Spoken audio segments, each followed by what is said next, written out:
다음에 추미애 장관 이야기를 좀 해볼게요. 지금 다시 한 번 말씀드릴게요. 추미애 장관 때문에 검찰 개혁이 안 되고 있다라고 하는 프레임을 만들고 있습니다. 그러니까 내가 진정화님을 아까 제가 나무란 거예요. 그러니까 주호영은 추미애 장관의 목소리가 커지고 언론을 탈수록 윤석열을 키우고 있다라고 하는 그 프레임을 만들어서 추미애 장관의 목소리를 못 내게 하려고 하는 의도로 쓰이는 거예요.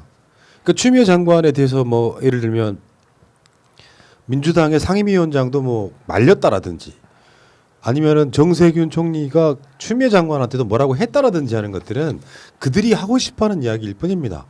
추미애 장관의 목소리가 지금 여러 가지 한꺼번에 나오고 있는 거잖아요. 근데 그 내용들이 사실상 검찰 개혁에 굉장히 중요한 요소들을 작동을 하고 있는데 여기에 이쪽 언론도 추미애는 가볍다. 진정화도 추미애가 윤석열을 키웠다. 그럼 그 의미 아닙니다. 그 오해를 하시고 잠깐 들어봐. 오해를 하시고. 좀 마이크 꺼줘. 제가 설명드리면 지금의 추미애 장관은 계약 대상에도 없어요. 내가 추미애 장관 끝까지 간다고 봐요. 윤석열을 조련사예요. 이 조련사고 솔직히 장제원이나 그런 사람들이 국정감사 추미애 장관을 하려고 했을 때 추미애 장관이 가지고 놀았다고 봐요. 농담 잠깐 한번 해보세요. 그러니까 장제원이가 어떻게 할 수 없는 상황을 만들었잖아요. 화도 못 내고 열도 못 내고 다 지금 저는 추미애 장관 손바닥 아니라 손가락까지도 않고 바닥 안에 있어요. 주호영도 그렇고 그리고 정세균 국회의장이 말한 건 뭐냐면 잠깐만요. 총리겠죠. 국회 죄송합니다. 당황하겠네. 정세균 총리가 말한 거면 잘하고 있다는 거야. 그냥 뭐 그러니까 잘하고 있다는 거에서 그냥 너무 잘하고 있다고 표현을 못하지만 당황하고 있잖아 지금. 당황한 게 아니에요. 정체가 밝혀지니까. 지금 제가 어제 재방송 보신 분들 다 알아요. 제가 다 말했습니다. 이게 추미애 장관은 끝까지 갈 거라 보고 또 추미애 장관 포스를 못 따라가요. 그치? 네, 못 따라가고 지금 사육당하고 있다고 봐요. 저는 윤석열이라는 사람이. 요게 추미애 장관 어제 한 얘기 그거잖아요. 당신 때문에 지지율 오른 거 아니야 이야기 하니까 국민의힘에 변변한 후보가 없어서 오른 거 아니냐 이게 팩트인 거예요. 이게 팩트 폭격이라고 하는 거 팩폭. 그렇죠. 그러니까 뼈를 때려도 아주 그냥 골절이 일어날 때만 골라서 때리는 그런 기분이 확 들더라고요. 그러니까 전에도 한번 똑같은 말씀했는데 정말로 추미애 장관님이 이렇게 뒤를 보지 않고 지금 정치를 하고 계시는 것 같아요. 정말 이런 말을 한다는 게 저는 정치인으로서 정말 쉽지 않다고 생각하거든요. 왜냐하면 우리가 보기에 시원한 말은 상대방이 보기엔 정말 기분 나쁜 말이에요. 물론 이제 우리가 상대방까지 생각해야 되냐 싶긴 하지만 어차피 상대방 표도 표고 내 표도 표거든. 그러다 보니까 이런 말을 할 때 일반 정치인들 되게 조심하게끔 돼 있거든요. 그럼에도 불구하고 정말 국감장에서 이런 말을 시원시원하게 일갈할 수 있다는 거 우리 입장에서 굉장히 시원시원하지만 정치인이 추미애 장관의 입장에서는 쉬운 선택만은 아닐 거예요. 그럼에도 불구하고 이렇게 한다는 게 이게 추미애 그 장관님 그릇을 보여주는 거죠. 정말 앞뒤 안 보고 개혁 하나만 보고 지금 가시는 거죠. 맞습니다. 그러니까 여기에 다시 한 말씀드리면은 추미애 장관이 정말 사력을 다해서 검찰 개혁에 그걸 끌어가고 있는데 이중에 이제 디테일이 함정이라고 하죠.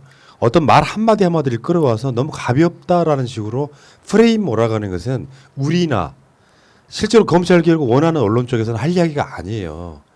이 이슈가 되는 것을 말 한마디 말꼬리 잡기로 가면 여러분들 그 사랑 싸움이나 부부 싸움 할 때 제일 싫어하는 게 말꼬리 잡는 거잖아. 본질은 이거야 지금. 중요한 건 당신이 뭐 했느냐가 중요한 건데 서로 싸우다 보면 뭔 짓을 해요. 아니 나한테 어떻게 그렇게 말을 해가지고 본질이 완전히 흐트러지죠. 그러니까 부인이 잘못을 했는데 그런 경우 꽤 있잖아요. 잘못을 했는데 남자가 말을 좀 과격하게 했다고 그래서 그 말꼬리 잡기로 하면 본질이 흐려져서 이상한 걸로 싸우잖아. 여기에 대해서는 추미애 장관을 전적으로 응원을 해야 돼요. 본인 스스로도 굉장히 어지럽고 힘든 싸움을 하고 있는 건데 그 과정에서 가장 첫 번째가 지금 그 휴대폰 비밀번호 은폐 처벌법. 이게 진보 언론들도 나서가지고 추미애가 좀 개념이 없다. 뭐 인권이 어쩌고저쩌고 정의당 포함해가지고 이거 잘못된 논리입니다. 말하자면 이런 법을 만들 때 이런 부분이 있겠죠. 그냥 뭐 휴대폰 비번을 안 까면 어떻게 무조건 처벌해야 돼가 아닐 거고요. 예를 들어서 수사를 해야 되는 검찰의 검사장급이 자기 자신이 수사를 협조를 안 해. 이런 경우에 디테일하게 어떤 법을 정해야 된다는 거죠. 그래서 뭐 자기 방어권이라고 이야기하는데 휴대폰 비밀번호 안 걸어줘. 그래서 수사가 진척이 안 돼. 근데 이 사람은 다른 사람도 아니고 검사란 말이야. 이런 경우 어떻게 처벌해야 됩니까? 그러니까 이걸 가지고 인권 침해라고 비판을 하는데 그냥 간단하게 영국이나 미국에서 이미 하고 있어요. 영국이나 미국에서 이미 하고 있고 추미애 장관님도 외국의 입법례를 따라서 이렇게 행정입법을 시도를 하겠다는 거고 이게 정말 인권 침해가 우려가 있으면 입법부에서 통과 안 시키겠죠. 근데 우리 한번 생각해 봅시다. 음주운전자가 음주 여부 검사 3회 불응하면 구속시키죠. 실형 나와요 정말로. 그러면 그거는 바꿔서 생각해 보면 음주운전한 범인한테 자백을 3번 강요해가지고 자백을 안 하면 구속시키는 건 똑같은 거예요. 구속 모양이. 근데 이제 헌법재판소에서는 부는 행위가 이건 자백은 아니고 심체 검증이다 해서 넘어가긴 했지만 실질적으로 범죄 행위라는 이 행위의 실체적 관계를 사실관계를 확인하기 위해서 검찰은 여러 가지 방법으로 국민들의 인권을 제약을 해요. 그게 예를 들어서 정말로 일반 범죄자가 휴대폰 안에 중요 증거가 있는데 비밀번호도 이야기 안 하고 협조 안 한다고 생각해 보세요. 구속돼요 정말로. 증거 인멸 정황이 있다 해가지고 구속돼요 정말로. 그리고 그런 구속이라는 간접적인 방법을 통해서 이렇게 피의자를 압박을 하는 것이고 영장을 발부해서 강제로 수사하는 거랑 휴대폰을 안에 있는 거를 가지고 내용을 보기 위해서 여러 가지 국가가 노력을 하는 게 차이가 도대체 뭐죠? 어떤 사람들이 이걸 가지고 사생활을 지나치게 침해한다라고 이야기를 하는데요. 그렇지 않습니다. 왜냐하면 그거 정말 휴대폰 포렌식 하는데 안 들어가 본 사람이나 그런 말 하는 건데 휴대폰을요 정말로 이 사람이 비밀번호를 까주잖아요. 까주면 이 사건과 관련이 있는 키워드 같은 거 넣어가지고 그것만 쭉 빼갈 수가 있어요. 그러니까 정말로 오히려 사생활 안 드러나요. 이 사건과 관련이 없는 거는. 근데 이 사람이 전혀 협조를 안 해. 전혀 협조를 안 해서 휴대폰을 까게 되면 그럼 어떻게 되겠어요? 그 안에 있는 거 하나하나 다 확인해야 된다고 그러면. 그랬을 때 진짜 사생활이 까지는 거죠. 그러니까 오히려 적당한 제재를 통해서 수사의 협조도 얻고 그리고 사생활 침해 가능성을 더 줄이는 겁니다. 이게 추미애를 이렇게 비판하는 사람들이 정말 아주 돌대가리라는 생각이 드는 게 이 사건의 발단의 시작은 뭐냐면은 한동훈이 억울하다고 해. 정치 보복이라고 오늘도 그런 이야기를 했어요. 지금 일개 공무원 따위가 그러면 자기가 까면 되는 거잖아요. 그러니까 실제로는 범죄 정황이 있을 거 예상되는 휴대폰은 까지 않으면서 언론 플레이나 정치적 행위만 하고 있단 말이에요. 이러면 언론사 입장에서는 어떤 식의 이야기가 돼야 되냐면 정당도 마찬가지고 오죽하면 그런 소리가 나오겠냐는 이야기가 먼저 나와야지. 공무원이라고 하는 놈이 선거에 개입할 목적으로 채널A 기자와 이런 공모에 혐의가 있는 자예요. 근데 자기 휴대폰 번호를 안 까. 오죽하면 추미애 장관 입장에선 오죽하면 이런 식의 법을 만들려고 하겠냐라고 하는 것이 먼저 나와야 된다고요. 억울하다면서 까지 않는 것은 범죄 혐의가 더 짙어지는 거야. 근데 법이 이런 부분에 있어서 너무 미비해가지고 강제로 까지를 못해. 그러니까 휴대폰 비밀번호를 범죄 혐의가 짙은 공무원, 고위 공무원 등이 자기 핸드폰을 비밀번호를 알려주지 않는 행위는 뭔가 좀 가중처벌한다거나 뭔가 이런 방식으로 해서 더 어떤 그 처벌에 있어서 수위를 좀 높여주는 쪽으로 가는 건 당연한 겁니다. 그러니까 무조건 하겠다는 것도 아니고 법관이 결정을 해서 사법 절차를 통해 결정을 해서 하는 거고 장혜영 원내대변인이 자백 강요 금지, 진술 거부권, 자기 방어권, 무죄 추정의 원칙을 뒤흔든다고 그러는데 아니 자백을 강요했어요? 핸드폰에서 파일이 나온 게 자백입니까? 당신은? 진술 거부권이 당신은 진술 핸드폰이 합니까? 자기 방어권이라고 하는데 자기 방어권을 행사하려면 오히려 증거를 제출해줘야 돼요. 무죄 추정의 원칙을 한다고 하는데 그러면 핸드폰 안에서 중요 파일, 범죄와 관련 있는 중요 파일을 꺼내는 게 무죄 추정의 원칙에 반하는 거면 영장 제도 자체가 없어져야 돼요. 수사하지 말라는 거야 이거는. 이런 무식한 소리를 한 당의 원내 대변인이라는 자가 나와서 하고 있어요. 보고 있다가 정말 얘네들 왜 이러나? 우리만 또 못한 거야. 큰 틀에서 볼지를 모르고 그냥 비판의 수위만 높이고 싶어하는 거지. 어떤 내가 만약에 지금 중앙지검에 가서 조사를 받는데 핸드폰에 중요한 증거가 있어야 하는 사건이라고 한번 쳐봐봐. 내가 그걸 거부했다고 쳤을 때 검찰은 어떻게 할까요? 어떻게 하겠습니까? 아니 검찰 찾아갈 필요도 없이요. 장혜영 정의당이 박원순 시장님 돌아가실 때 핸드폰 어떻게 하겠습니까? 얘네들이. 핸드폰 왜 빨리 조사 안 하고 난리 쳤죠. 돌아가신 분 핸드폰을. 근데 그 비서님이 그거- 이렇게 알고 계셨지. 근데 그걸 가지고 핸드폰 빨리 안 까고 뭐 수사 진행을 하니 안 하니 그 핸드폰 빨리 비밀번호를 불어야 되니 말아야 되니 이런 비판을 했던 정의당이 이제 와서는 핸드폰을 까는 거는 뭐 자백강요 금지 진술거부권 자기방 이 사람 IQ가 자기 핸드폰 수준인가 봐. 어쨌든 그러니까 정의당 까는 시간은 아닌데. 이게 그런 것 같아요. 이게 뭐냐면 옛날에는 우리가 그 안드로이드폰, 아이폰이 이전 세대에서는 그냥 삼성폰이었어. 그런 게 스마트폰이 안 됐을 때는 제조회사 갖다 주면 다 까졌어요. 그냥 락 풀고 기계만 풀면은 됐는데 이게 핸드폰이 발전되면서 iOS나 그런 데서 절대 비밀번호를 넣지 않으면 10번을 잘못 넣으면 핸드폰이 날아가 버리거든요.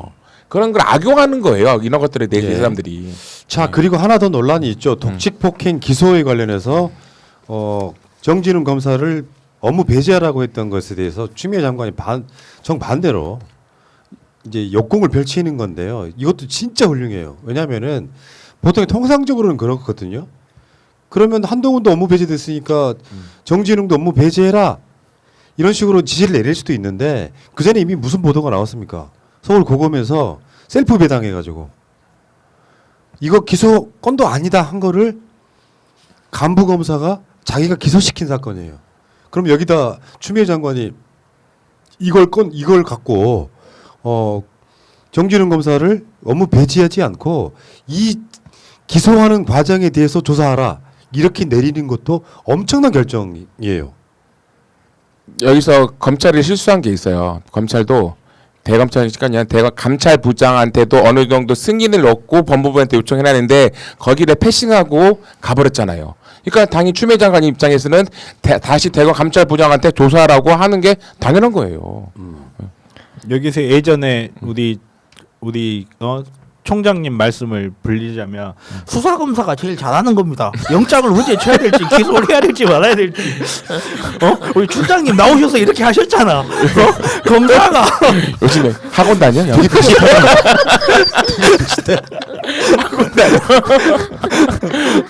아니 텐션을 좀 올리라 그러길래 정비원에 했습니다.